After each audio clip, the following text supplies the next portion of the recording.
Hello দিসারেন এই ভিডিওতে Bangla cinema নিয়ে কিছু আপডেট দিব। আমাদের এখানে একটা রুলস যে ঈদ ছাড়া ঈদের বাইরে ভালো কোনো সিনেমা রিলিজ হয় না। সো এটা কিন্তু মিথ্যা নয়, এটা কিন্তু সত্য। আমাদের ইন্ডাস্ট্রিতে আসলে ঈদের বাইরে ভালো সিনেমা রিলিজ হয় না। আর ঈদ ছাড়াও যে সিনেমাগুলো রিলিজ হয় সেই সিনেমাগুলো খুব একটা সুবিধা করতে পারে না।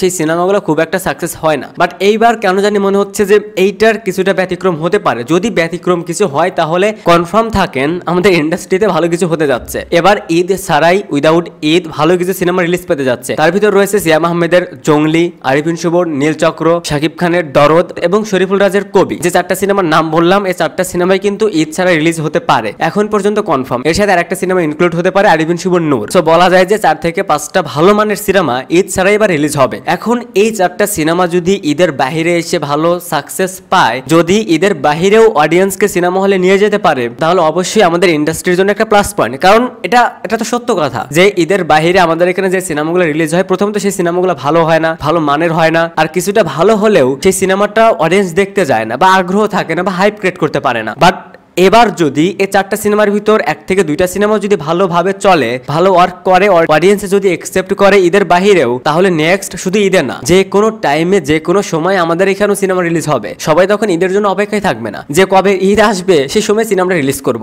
এখন পর্যন্ত সেপ্টেম্বর বা আগস্টে 2টা সিনেমা রিলিজ কনফার্ম। একটা হচ্ছে দরদ আর একটা নীলচক্র। নীলচক্র টিম জানিয়েছে এই সিনেমার প্রমোশন সামনের মাস থেকে শুরু হবে, এই মাসের শেষের দিক থেকে শুরু হবে। এর মানে এই সিনেমাটা সেপ্টেম্বরে রিলিজ হতে পারে। সাথে শাকিব খানের দরদ এই সিনেমাটাও সেপ্টেম্বরে রিলিজ হবে। জঙ্গলি সিনেমাটাও আগস্ট বা সেপ্টেম্বরে আসবে। অন্যদিকে কবি যে 4টা সিনেমা রয়েছে, 4টা সিনেমাই আগস্ট বা সেপ্টেম্বরে রিলিজ হবে। সো ঈদের বাইরে এসেও যদি এই সিনেমাগুলো হিট করাতে পারে, অডিয়েন্সকে সিনেমা হলে নিয়ে যেতে পারে, তাহলে আরো অনেকেই সাহস পাবে। এই যে এবারে 2টা ঈদ গেল, যদি আমি স্পেশালি রোজার ঈদের কথা বলি, ঈদ উল ফিতরের কথা বলি, তার আগের বছরও যদি দেখেন আপনি, 5টা 7টা 10টা পর্যন্ত সিনেমা রিলিজ হয় একটা ঈদে। বাট এই যে 7টা 8টা 10টা করে সিনেমা রিলিজ করে ঈদে, আমাদের কি সেই সংখ্যক সিনেমা হল রয়েছে?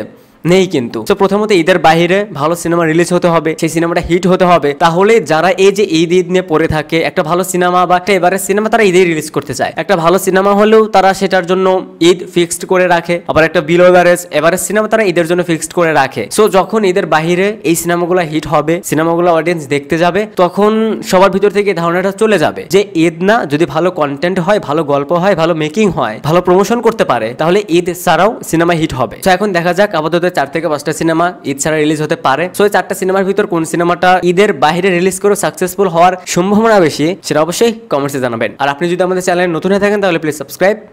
বাই।